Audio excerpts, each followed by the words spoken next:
शिवाय सतत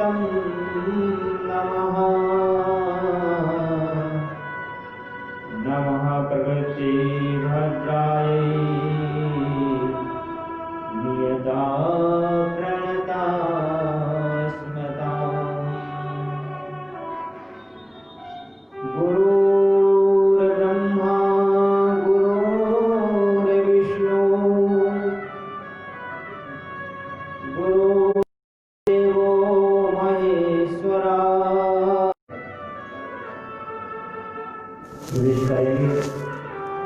प्रवेश करने से पूर्व अपने मन और वाणी को विरुद्ध करने के लिए और मन को एकाग्र करने के लिए कुछ क्षण ठाकुर जी का ध्यान, ठाकुर जी के स्वरूप का वर्णन करते सभी लोग मंत्र ताली से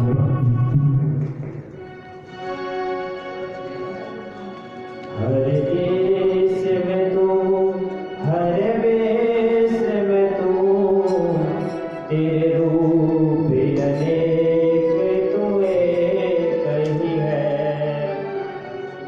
हर देश में तू, हर वेश में तू, तेरे रूप अनेक तू एक ही है। हर देश में तू, हर देश में तू, तेरे रूप अनेक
ऐसा कर दिया तुम लोगों ने, वॉल्यूम कम कर लो थोड़ा थोड़ा।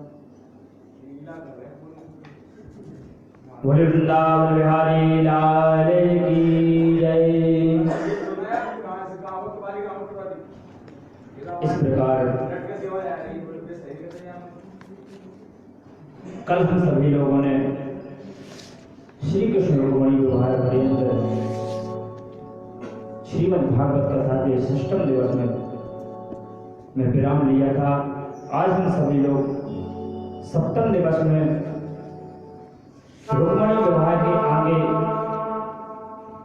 जो भगवान की 8 भटरानियों का विवाह का वर्णन उसको समाप्त करते हैं।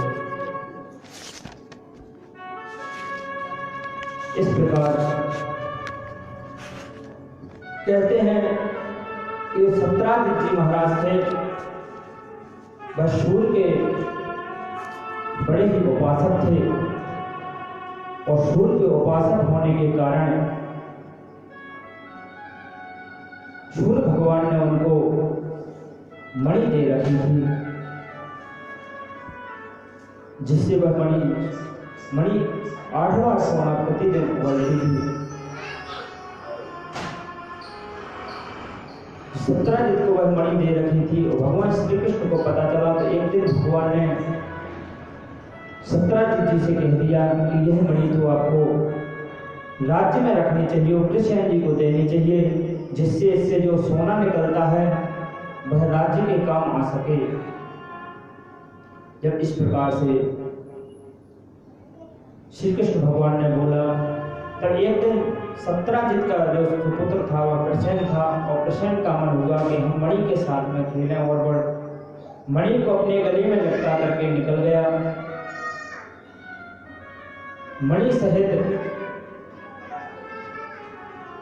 प्रसेन चला गया। प्रसेन को सिंह ने मार दिया और मणि ले ली। फिर उसको सिंह को एक भालू ने मार दिया जो कि जामबान थे और वह मणि को लेकर के अपनी गुफा में चली गई। जब वह मणि को लेकर के गुफा में चले गए तो वहां उन्होंने अपनी पुत्री जामवती को वह मणि दे दी। तो मणि के साथ वह पुत्री खेलती रहती थी हमेशा। इधर क्या होता है कि भगवान की मणि का कलंक लग जाता है। सत्राजित कहता है कि भगवान ने कहा था, भगवान श्री कृष्ण जी बोले थे कि यह मणि राज्य में होना चाहिए, तो यह हो ना हो श्री कृष्ण का ही काम है और कृष्ण ने ही मेरे बालक को मरवाया है या कहीं ले गया है और उसी ने इस मणि को लिया है, मणि के लिए रक्षण किया है मेरे साथ में।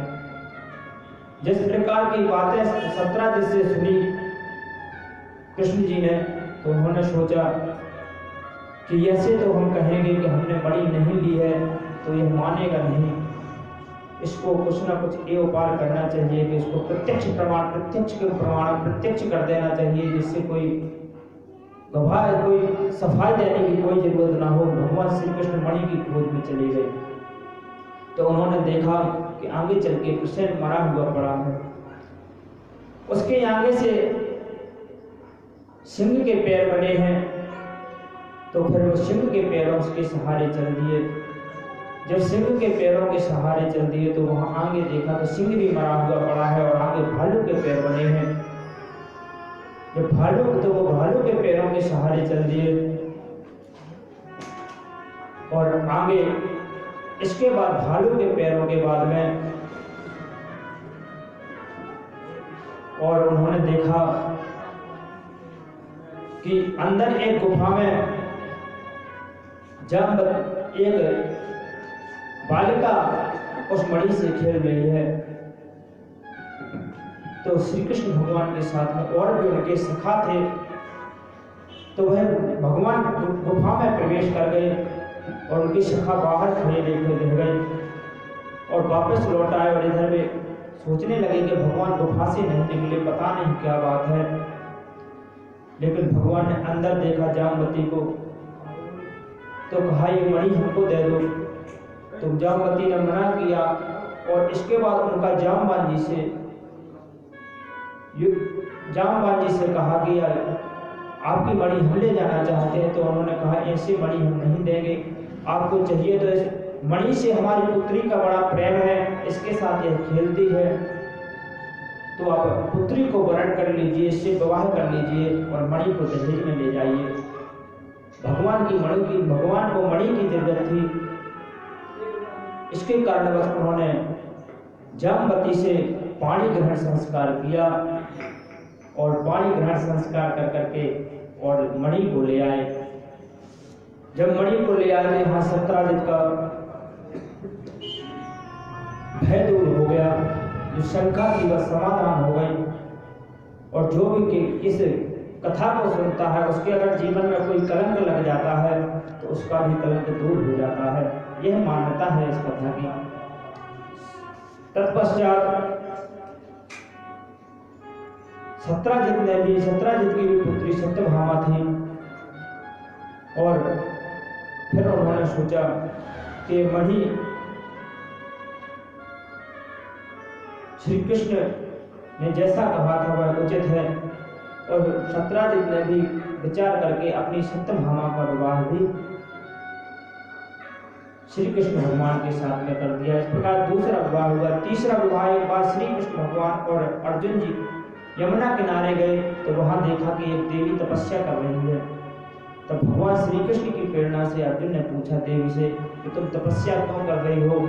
तो उन्होंने कहा कि हम श्री कृष्ण भगवान को पति रूप में प्राप्त करना चाहते हैं। तब अर्जुन ने आकर के श्री कृष्ण भगवान को बोला कि यह देवी आपको पति रूप में प्राप्त करना चाहती हैं और इनका नाम कालिंदी है। तो भगवान ने कहा ठीक है, हम इनको एक्सेप्ट करते हैं और भगवान ने उनको एक्सेप्ट किया। इस प्रकार कालिंदी से विवाह हुआ। तत्पश्चात मित्रविंदा से विवाह हुआ। एक साथ नागजीति से विवाह हुआ और 7 बैलों को एक साथ अनेक रूप बना करके भगवान ने भेदा, तो नागजीति से विवाह हुआ। इसके पश्चात भद्रा, लक्ष्मणा इत्यादि 8 पटरानियों से विवाह हुआ। फिर कहते महाराज, हमने परीक्षित जी महाराज प्रश्न कर देते हैं कि हमने सुना है कि भगवान के 16,108 विवाह हुए हैं, आपने तो अभी 8 ही विवाहों का वर्णन किया है, हम 16,100 विवाहों का वर्णन और सुनना चाहते हैं। तो सुखदेव जी महाराज बोले राजन परीक्षित अवश्य मैं आपको सुनाऊंगा। बोले एक बार भौमासुर नाम का राक्षस क्या करता था कि बहुत सारी कन्या, उसका संकल्प था कि हम बहुत सारी कन्याएं इकट्ठी कर लेंगे, उसके बाद में इन सब के साथ में और विवाह रचाएंगे। जब इस प्रकार सोचा तो वह इकट्ठी करते जा रहा था अपने जेल में कन्याओं को और उसने 16,000 कन्याएं इकट्ठे कर ली। जब इस बात का पता श्री कृष्ण भगवान जी को चला कि यह तो इन कन्याओं को बंदी बना रखा है, तो श्री कृष्ण भगवान ने भौमासुर का उद्धार किया और भौमासुर का उद्धार कर करके और उन कन्याओं को मुक्त किया। जब कन्याओं को मुक्त कर दिया तो सभी देवियां बोली हे प्रभु, हमको जब घर से यह पकड़ लाया है और हमको बहुत दिन यहाँ बीत गए हैं तो हमको कौन स्वीकार करेगा, अतः आप ही हमको स्वीकार कर सकते हैं, और नहीं तो हम ऐसे भटकेंगे संसार में और संसार का वातावरण प्रदूषित होगा, इसलिए भलाई इसी में है कि आप हमको स्वीकार करें। भगवान को भी यह बात जम गई और उन्होंने विचार किया और उन्होंने 16,100 पत्नियों का एक साथ में ही विवाह कर लिया। इस प्रकार से भगवान ने 16,108 पत्नियों से विवाह किया। तत्पश्चात एक दिन भगवान बैठे हुए थे और उन्होंने रुक्मणी जी से कुछ मजाक करने की इच्छा हुई। तब वह बोले कि देवी, तुमने क्या सोच करके हमसे शादी कर ली? तुम्हारे लिए तो एक से एक राजा मोहित हो रहे थे, शिशुपाल आदि से तुम्हारे तो भाई भी नहीं चाहते थे कि तुम्हारी शादी हमारे साथ हो। तुम्हारे कोई भी व्यक्ति तुम्हारे घर से तुम्हारे अलावा ये नहीं चाहता था कि तुम्हारी शादी हमारे साथ हो, पर तुमने हमारे साथ शादी क्यों की? हमसे कहीं ज्यादा वह श्रेष्ठ है। हम तो यहाँ द्वारका में आकर के छुप गए हैं जरासंध के डर के मारे, और हमारा तो राज शासन भी नहीं रहा। आपने हमसे शादी करके गलत किया और अभी भी आपके पास में ऐसा अवसर है कि अभी भी आप उनसे शादी रचा सकते हो। जब इस प्रकार रुक्मणी ने सुना श्री कृष्ण भगवान हमको छोड़ना चाहते हैं तो वह एकदम व्याकुल हो गई और मूर्छित हो पड़ी। जब वह मूर्छित सी हो गई तो भगवान श्री कृष्ण ने देखा कि हमारे मजाक से तो इनके शरीर पर असर पड़ा है। तब भगवान ने उनको मनाया और कहा देवी यह मजाक था। जब भगवान ने इस प्रकार सांत्वना की थी कि यह मजाक कर रहे थे तब उनको प्रसन्नता हुई और उन्होंने भगवान के स्वरूप को वर्णन किया। वो बोले हे अखिल ब्रह्मांड नायक, तुम तो सृष्टि के रचयिता हो और तुमसे ही सृष्टि रचती है। तुम हमारे एकमात्र ईश्वर हो, हम तुमको छोड़ के कैसे किसी और के विषय में सोच सकती हैं। और प्रेम का तो लक्षण ही होता है तत्सुखे सुखित्या सुखित्वा, जिसमें तुम्हारी प्रसन्नता उसमें हमारी प्रसन्नता। हम अलग से कुछ नहीं करना चाहते। और आपने एक प्रश्न आपने मजाक किया, अच्छी बात है, लेकिन हमको ये सही लगा था इसलिए हम परेशान हो गए थे। और हम जानते थे कि भगवान ऐसा नहीं सोच सकते हैं, लेकिन फिर भी हमें लगा था कि आपने इस प्रकार जो हमसे वाक्य बोले हैं उसमें कोई ना कोई कारण होगा। जब आपने स्पष्ट कारण कर दिया तब हमारे मन को प्रसन्नता हुई। फिर उसके पश्चात भगवान जी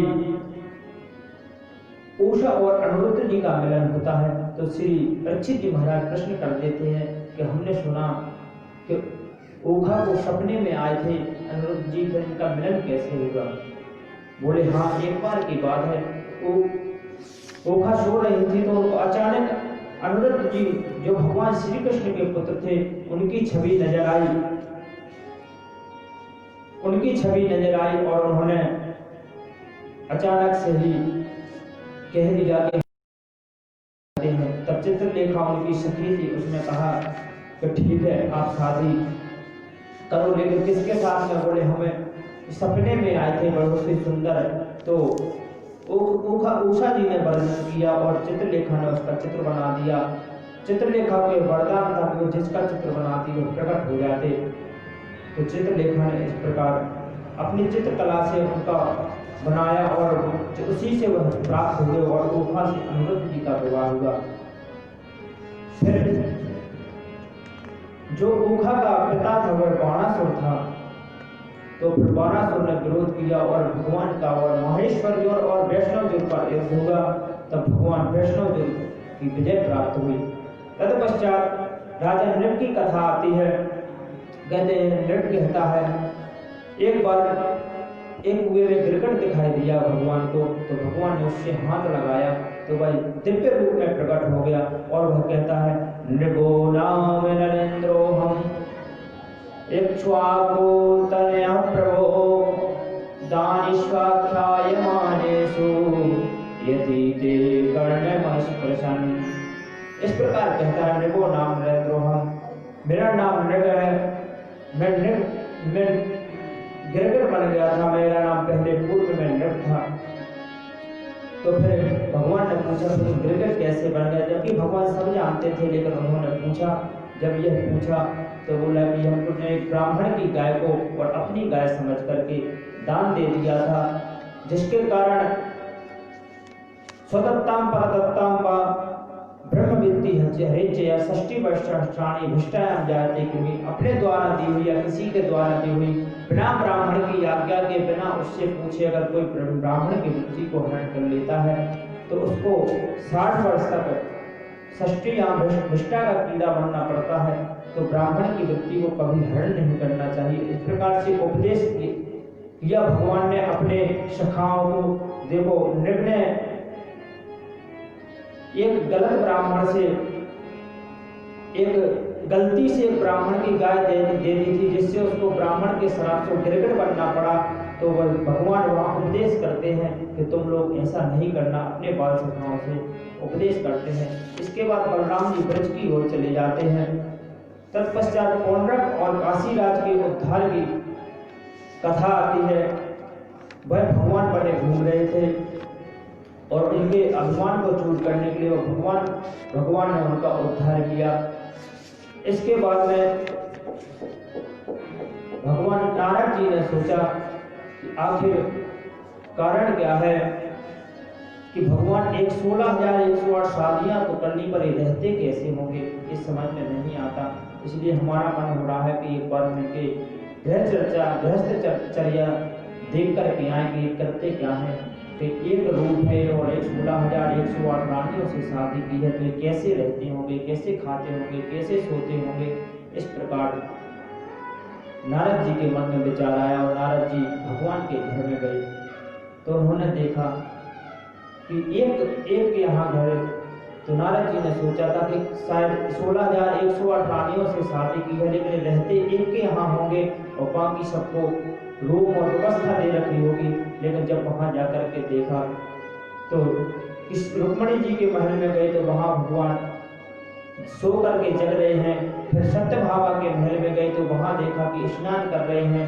और तीसरी जगह गए तो उन्होंने देखा कि वहां नाश्ता कर रहे हैं। चौथी जगह गए तो वहां देखा कि कुछ काम कर रहे हैं। पांचवी जगह गए तो वहां भोजन इत्यादि। इस प्रकार सभी के यहाँ गए और नारद जी ने देखा कि सब जगह व्यवस्थित है। नारद जी भी भगवान की स्तुति करने लगे कि वास्तव में परब्रह्म परमात्मा तो परमात्मा ही अनेक रूप आया विष्णवे पर विष्णवे।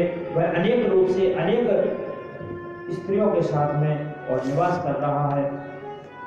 फिर इसके बाद में और द्रौपदी का मन हुआ कि हम भी एक बार देखें और पूछें रुक्मणी आदि 8 पटरानियां कैसे हैं और भली भांति भगवान सबको स्नेह दे पाते, सब प्रसन्न हैं कि नहीं है।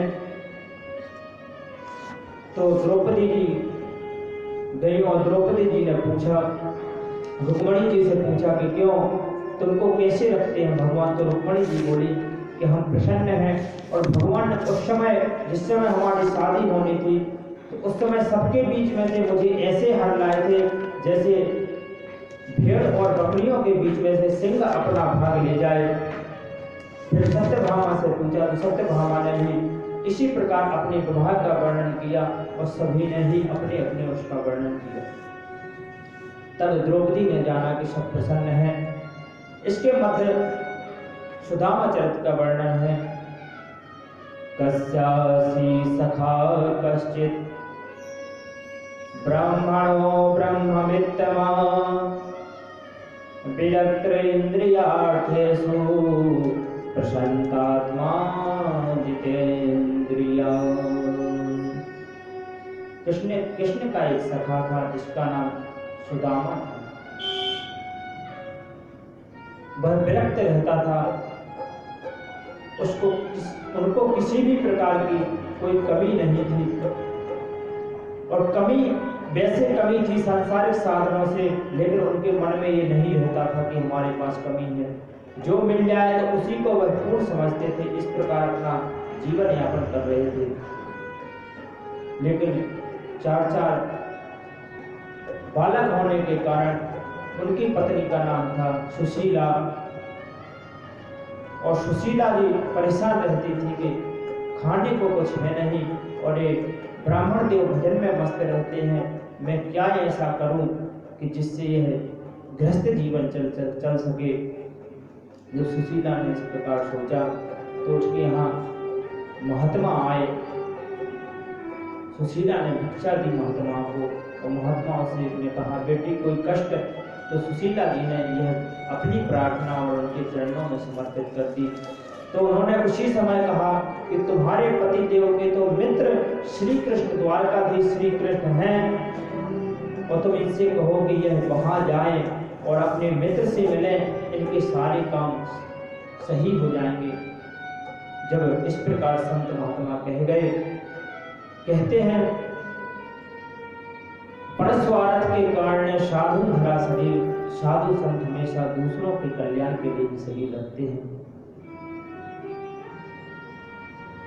जब संतों ने इस प्रकार कह दिया तो सुशीला ने सुदामा जी से हट कर दी कि प्रभु मैंने सुना है कि तुम्हारे मित्र श्री द्वारकाधीश जी हैं, श्री कृष्ण तुम्हारे मित्र हैं। तो सुदामा जी कहते हैं कि हाँ मित्र हैं। तो बोली कि तुम उनके पास क्यों नहीं जाते? वो बोले कि वह राजा हो गया है और हम ब्राह्मण हैं, हम संतोषी ब्राह्मण, हम किसी के यहाँ बिना बुलाए, बिना निमंत्रण आमंत्रण दिए नहीं जाते हैं।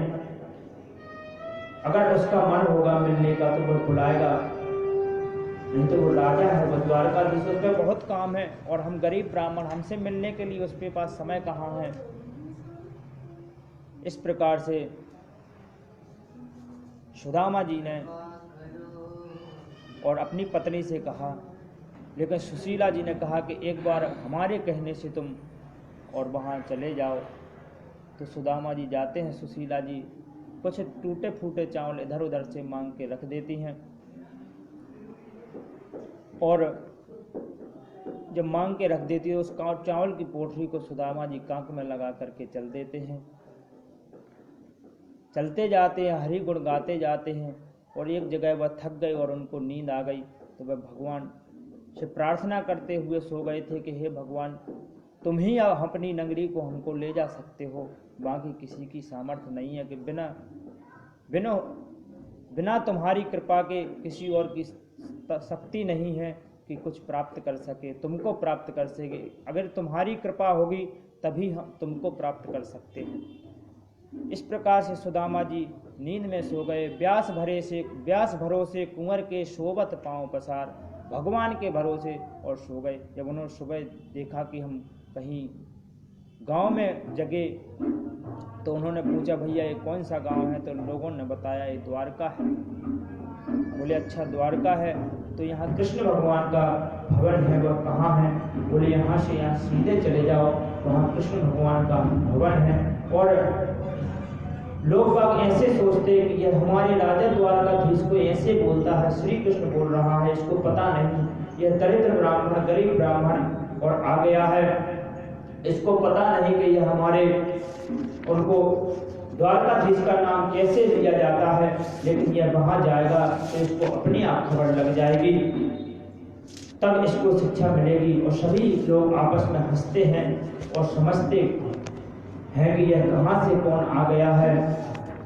इस प्रकार से सभी लोग उपहास सुदामा जी का भी उड़ाते हैं कि यह जानता कुछ है नहीं, और इस प्रकार से हमारे स्वामी का अवहेलना करता है। तो सभी लोग उसको डांटते हैं, कोई फटकारता है, कोई मजाक उड़ाता है। लेकिन सुदामा जी अपनी मस्ती में मस्त होकर के श्री कृष्ण भगवान के द्वार तक पहुंच जाते हैं और द्वारपाल से पूछते हैं कि यह कृष्ण भगवान का ही घर है?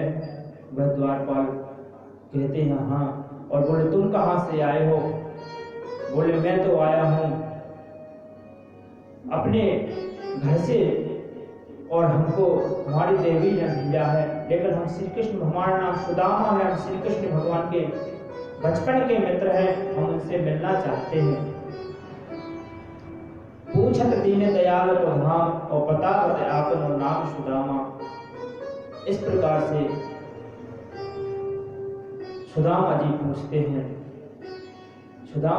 पूछते हैं तो द्वारपाल मना कर देता है, बोले नहीं होंगे दर्शन और अभी तुम यही ठहरो, हम पूछ करके आते हैं। द्वारपाल अंदर जाता है और पूछता है भगवान से कि कोई ब्राह्मण आया है, धोती फटी सी, लटी लुटी सी, फटी हुई धोती पहनी है, न पांव में जूता पहने हैं, न शीश पर पगा है, ऐसे ही वह गरीब ब्राह्मण, दरिद्र ब्राह्मण आया है।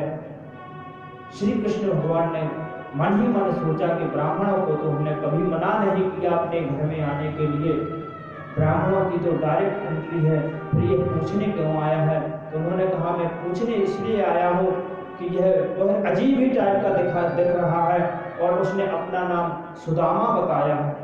जब श्री कृष्ण भगवान ने सुना कि सुदामा, तो श्री कृष्ण वहीं से खड़े और दौड़ते चल पड़े। जब वह दौड़ते हैं तो रुक्मणी जी आश्चर्यचकित रह जाती है कि ऐसा कौन आ गया कि भगवान को राज सिंहासन छोड़ करके, मुझे छोड़ करके और इन प्रियसी पत्नियों को छोड़ करके दौड़ना पड़ा। तो रुक्मणी भी पीछे पीछे चल देती है, सत्यभामा इत्यादि सभी पत्नियां पीछे पीछे चल देती हैं। राजा देखते हैं राजा के कर देखते हैं वो भी पीछे पीछे चल देते हैं। इस प्रकार पूरी प्रजा भगवान के पीछे पीछे दौड़ती जाती है और भगवान चिल्लाते जाते हैं, हाय सुदामा, हाय सुदामा। इस प्रकार से सुदामा को ध्यान करते हुए भगवान जाते हैं। जब उन्होंने देखा कि द्वार से सुदामा काफी दूर तक लौटे जा रहे हैं, तब उन्होंने आवाज दी कि हे सुदामा। तब सुदामा जी को लगा कि प्यारे श्री कृष्ण ने बुलाया है, और सुदामा जी ने देखा, तुरंत ही भगवान ने उनको अपनी बाहों में भर लिया और वो कहने लगे, हे सुदामा, तुम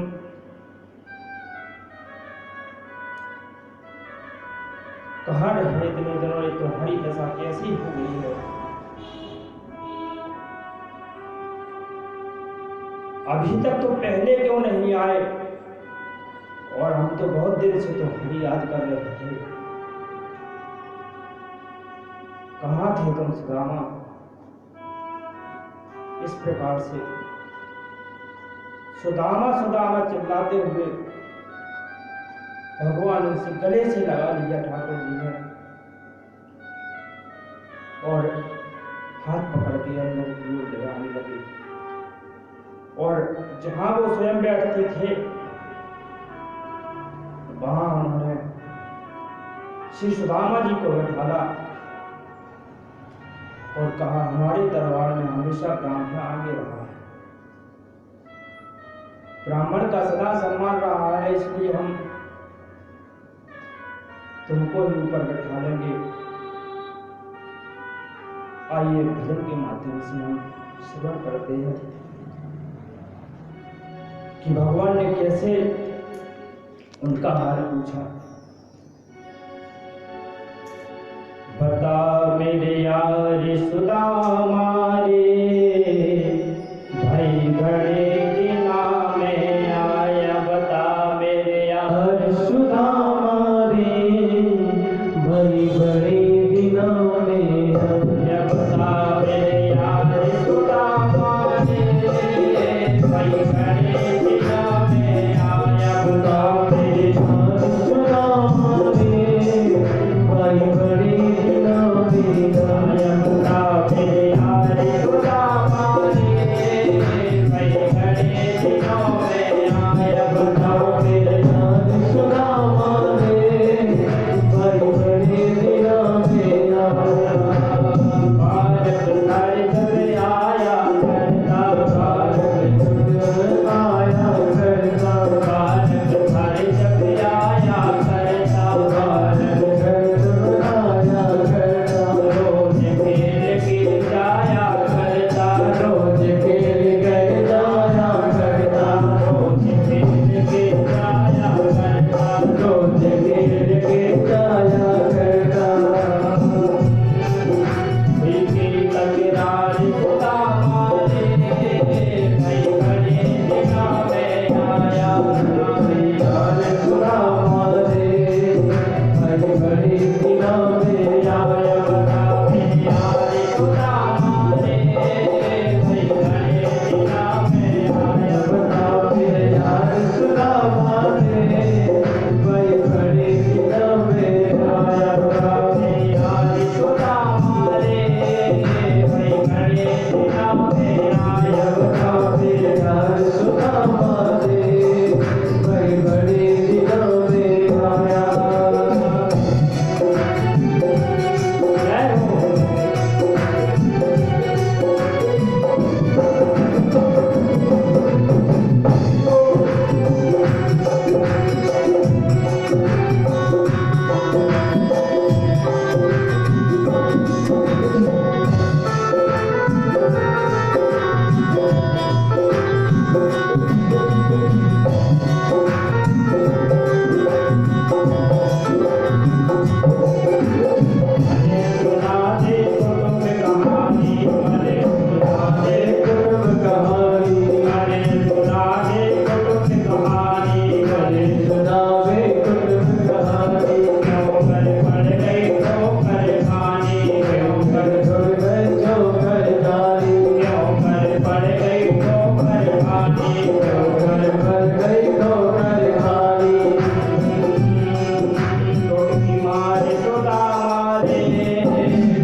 नहीं पड़ता खाना मिलता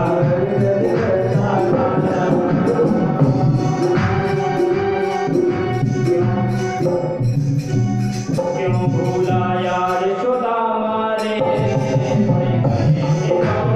आया क्यों यार सुदामा रे बड़े दिनों में आया क्यों भूला प्यार सुदामा रे बड़े दिनों में आया क्यों भूला प्यार सुदामा रे बड़े दिनों में आया यार सुदामा रे बड़े दिनों में आया यार सुदामा रे बड़े दिनों में आया। अरे सुदामा जी महाराज की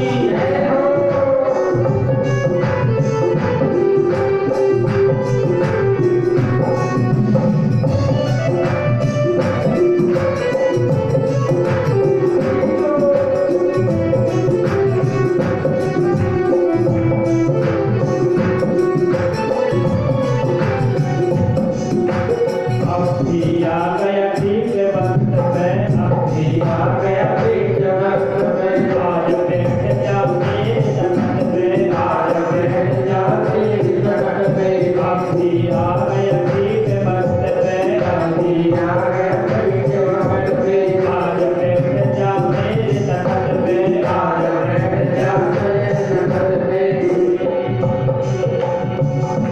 जिगरी यार सुदामा रे बड़े दिनों में आया जिगरी यार सुदामा रे बड़े दिनों में आया जिगरी यार सुदामा रे बड़े दिनों में आया जिगरी यार सुदामा रे बड़े दिनों में आया यार सुदामा रे बड़े दिनों में आया यार सुदामा रे बड़े दिनों में आया यार सुदामा रे बड़े दिनों में आया यार सुदामा रे बड़े दिनों में आया यार सुदामा रे बड़े दिनों में आया। इस प्रकार से भगवान श्री कृष्ण पूछते हैं कि हे सुदामा तुमको तो पहले ही आ जाना चाहिए था, इतना समय क्यों लगा दिया और तुम्हारी ये क्या दशा हो रही थी, पहले तुम आते थे, अब हमको अपने परिवार का पूरा हाल सुना दो। तुम कैसे हो, तुम्हारी शादी तो हो गई होगी, तुम्हारी पत्नी कैसी है, तुम्हारे बच्चे कैसे हैं। इस प्रकार से श्री कृष्ण भगवान ने सुदामा की सारी स्थिति पूछी और कहते हैं यह सुदामा का कष्ट देख करके भगवान को ऐसा लगा कि मेरा राजा बनना ठीक नहीं कि मैं राजा हूं और मेरे मित्र इस प्रकार दुख पा रहे हो, वो भी मेरा मित्र ब्राह्मण मित्र दुख पा रहा हूं। तो उस समय कुछ देर के लिए ब्राह्मण को सुदामा जी ने गद्दी पर बैठा दिया कि तू अगर ब्राह्मण हमारे सामने है तो हम राजस्व स्वीकार नहीं करते, हम ब्राह्मण के नीचे ही रहेंगे। और कहते हैं कन्हैया इतना रोया जितना राधा जी कान्हा के ब्रज मथुरा आ जाने पर वहां रोई थी वृंदावन में, उतना कन्हैया यहाँ सुदामा जी की हालत देख करके रोई। ओ जितना राधा रोई रोई कान्हा के लिए, जितना राधा रोई कान्हा के लिए, कन्हैया उतना रोया रोया है सुदामा के लिए। कन्हैया उतना रोया रोया सुदामा के लिए। जितना राधा रोई रोई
मारे रोया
देंगे, लेकिन बजाओ तो ढंग से बजाओ।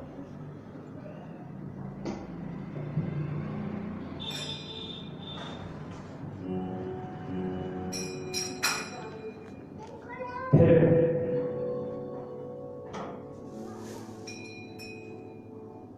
इस प्रकार कन्हैया से हालत पूछते हैं सुदामा जी, और फिर उनके चरण धोते हैं और पूछते हैं कि हमें भाभी ने कुछ भेजा होगा, वह हमको दीजिए। तो कन्हैया शर्म के मारे छुपा रहे थे चावलों को, लेकिन सुदामा जी शर्म के मारे चावलों को छुपा रहे थे और अपनी कांखों में दबा रखे थे। लेकिन कन्हैया तो जानते थे कि भाभी ने जरूर कुछ भेजा होगा। उन्होंने वह पोटली दे करके अपने हाथ से छीन ली और उसको खोल करके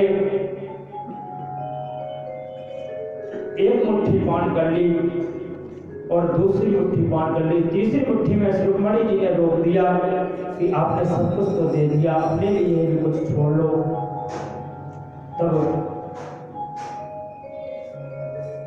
श्री कृष्ण भगवान रुक गए और सुदामा जी के आशीर्वाद सुदामा जी ने सभी को दिया। सुदामा जी वापस लौट गए और सोचते हैं कि आए थे यहाँ कि कुछ मिल जाएगा, लेकिन कुछ नहीं मिला। संतोषी ब्राह्मण ऐसे ही लौट गए, लेकिन जब वहाँ पहुँचे वो सुदामापुरी तो उन्होंने देखा कि वहाँ जो हमारी सुशीला थी वह तो आज दिव्य रानी बनी हुई है, और वह पहचान ना पाए अपनी सुशीला को। तो सुशीला ने खुद अपना परिचय दिया कि मैं सुशीला हूँ, और देखो भगवान के हाथ तुम गए तो भगवान ने वहीं से संकल्प मात्र से सुदामापुरी का निर्माण करवा दिया और मैं वही सुशीला हूँ। तो भगवान बोले, सुदामा जी बोले कि भगवान की अनंत कृपा। और फिर सुदामा जी अपने सुदामापुरी में कुछ दिन निवास किए। उसके बाद वहाँ से भगवान के ध्यान करने के लिए चले गए। इसी का साथ सुदामा चरित्र हम सभी लोग श्रवण करते हैं। जो भी सुदामा चरित्र की कथा का श्रवण करता है और भागवत जी को कुछ चावल अर्पण करता है तो उसका नियम है भागवत जी का कि जैसे कृष्ण ने सुदामा जी के सारे दुख दूर कर दिए थे, इसी प्रकार भागवत भी श्री कृष्ण का पावन स्वरूप है। भागवत उसके सारे दुख दूर कर देते हैं, ऐसे मान्यता है। इसके पश्चात अब आगे है फिर त्रिदेवों की परीक्षा की कथा है। समय थोड़ा कम है, इसकी वजह से कथा थोड़ा संक्षेप रूप में त्रिदेवों की परीक्षा लेते हैं, जिसमें से विष्णु भगवान को प्रथम पूज्य मानते हैं। फिर इसके बाद में 9 योगेश्वर संवाद है जो ब्रह्मा जी नारद जी को देते हैं, नारद जी वसुदेव जी को देते हैं। 9 योगेश्वर संवाद में बताया गया है कि पूजा कैसे करनी चाहिए, ध्यान कैसे करना चाहिए, भगवान का भजन कैसे करना चाहिए, इत्यादि बातों पर ध्यान दिया गया है। और अन्य अन्य वर्ण व्यवस्था का उपदेश किया है। फिर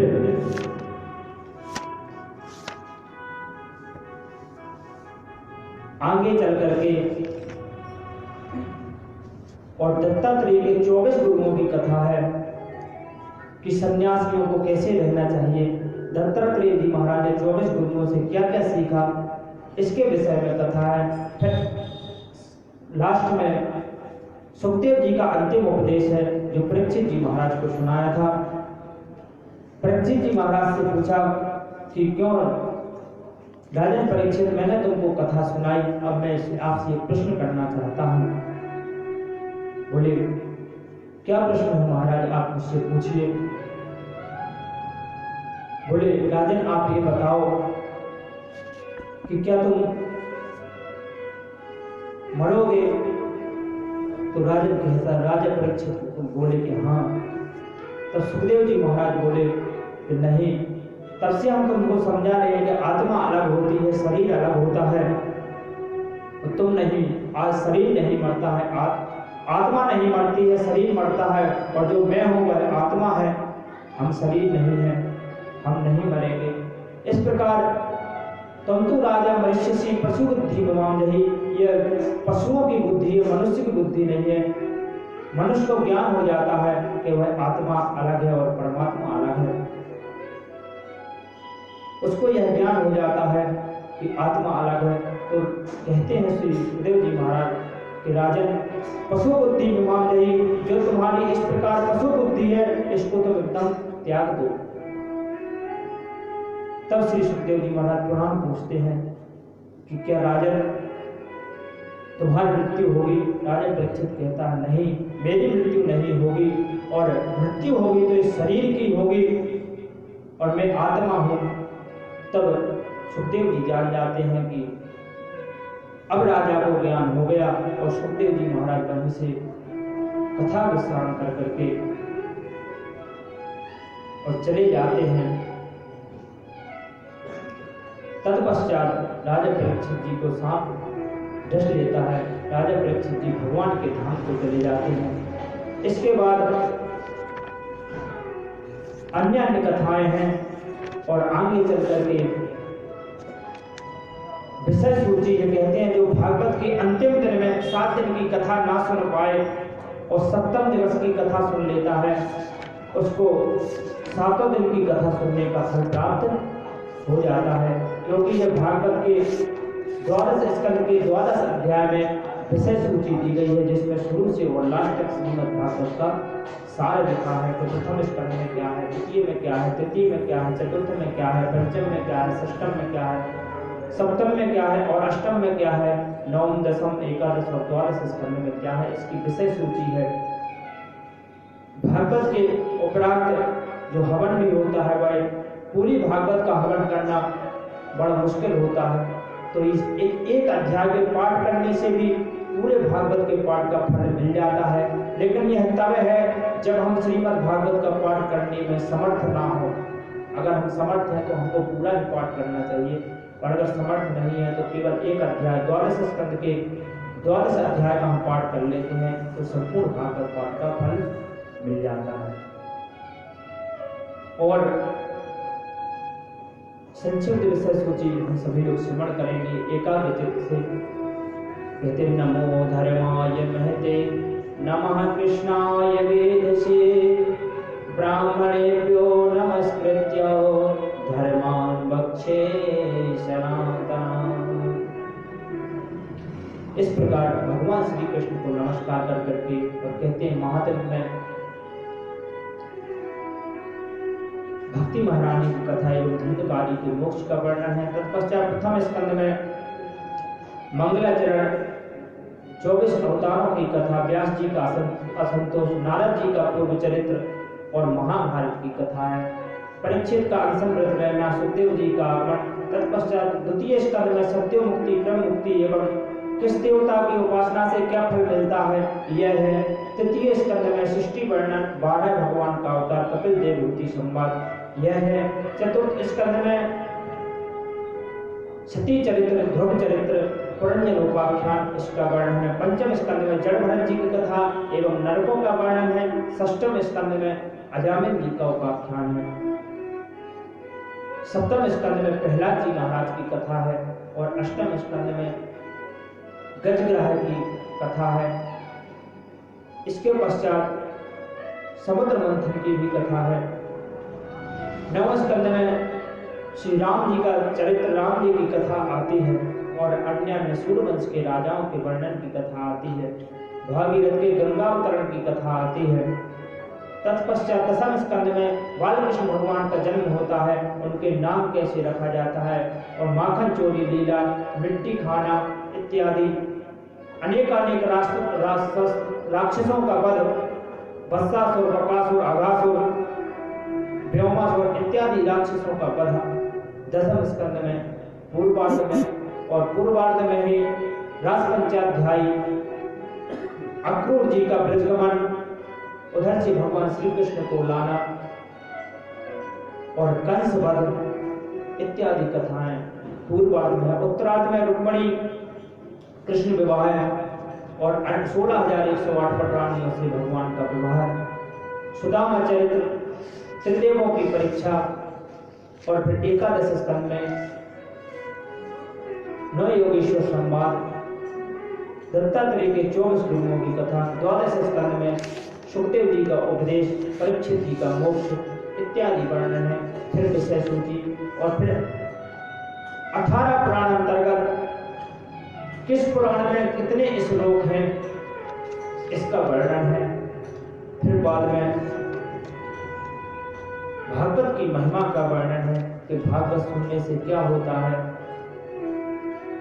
और भागवत क्यों श्रवण करनी चाहिए इसका वर्णन है। लास्ट में कहते हैं श्री सुखदेव जी महाराज कि नाम संकीर्तन ही सब, कलौ नास्ते नास्ते न गतिरन्यथा। कलयुग में नाम संकीर्तन से बड़ा कुछ भी नहीं है। नाम संकीर्तन करना चाहिए और भगवान का स्मरण करते रहना चाहिए हमेशा। सभी शास्त्रों का यही सार है। कलयुग में नाम संकीर्तन से बढ़कर कुछ नहीं है। आइए हम भागवत के अंतिम श्लोक का स्मरण करते हैं, तत्पश्चात कथा को विश्राम देंगे। ओम नाम संकीर्तनम यस्य, नाम संकीर्तनम यस्य, नाम संकीर्तनम यस्य, नाम संकीर्तनम यस्य, सर्व पाप प्रणाशनम, सर्व पाप प्रणाशनम, प्रणामो दुःख शमनस्, प्रणामो दुःख शमनस्, तं नमामि हरिं परं, तं नमामि हरिं परं। नाम संकीर्तनम यस्य, नाम संकीर्तनम यस्य, सर्व पाप प्रणाशनम, सर्व पाप प्रणाशनम, प्रणामो दुःख शमनस्, प्रणामो दुःख शमनस्, तं नमामि हरिं परं, तं नमामि हरिं इस परं। प्रकार भागवत में कहा है कि नाम संकीर्तन ही सार है। और नाम संकीर्तन करने वाला व्यक्ति शुरू से लेकर लास्ट में भगवान की नाम संकीर्तन की महिमा की है। कलौ नास्ते नास्ते, कलयुग में बाकी सब दोष हैं, लेकिन अगर व्यक्ति नाम संकीर्तन करता है तो उसका सारे पापों से छुटकारा होकर के वह भगवान के धाम को चला जाता है। आइए हम सभी लोग 2 मिनट नाम संकीर्तन करते हैं बड़े भाव से, प्रेम से।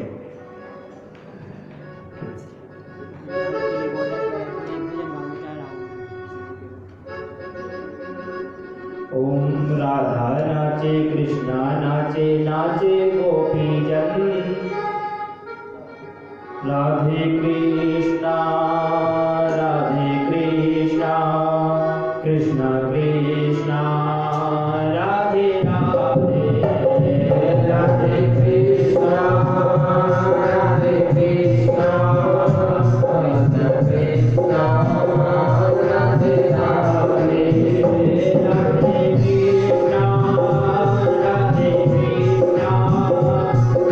कृष्णा राधे राधे।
एक भजन गा लेंगे।